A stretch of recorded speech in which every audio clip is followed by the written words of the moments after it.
একটি ছোট রঙিন গ্রামে একটি কৌতূহলী ছোট ছেলে বাস করত, যার নাম বাপ্পি। একটি সুন্দর সকালে নদীর পাশে খেলতে খেলতে সে ঘাসের মধ্যে একটি ছোট স্বর্ণের চাবি দেখতে পেল। বাহ, এটা কি খুলতে পারে, সে ভাবল।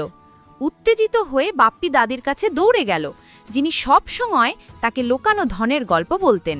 দাদি, আমি একটি স্বর্ণের চাবি পেয়েছি, সে চিৎকার করে বলল।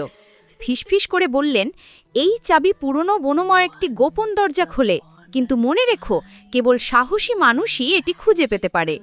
বাপ্পি উত্তেজনায় কাঁপছিল। সে একটি ছোট ব্যাগে রুটি, পানি এবং তার লাকি কম্পাস নিয়ে বন দিকে রওনা হলো। গাছগুলো উঁচু ছিল এবং ছায়া মাটিতে নাচছিল। হঠাৎ সে কিছুর কষে চাক্কা খাওয়ার মতো শব্দ শুনল। বেরিয়ে এলো একটি বন্ধুত্বপূর্ণ শেয়াল, যার চোখ চকচক করছিল। হ্যালো বাপ্পি, শেয়ালটি বলল, আমি জানি গোপন দরজার পথ, আমার পেছনে চলো।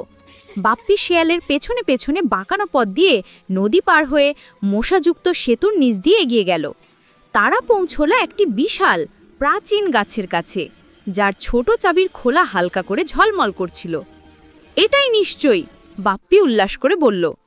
গভীর নিঃশ্বাস নিয়ে সে স্বর্ণের চাবি ঢুকালো এবং গাছ ধীরে ধীরে ক্রিক করে খুলে গেল।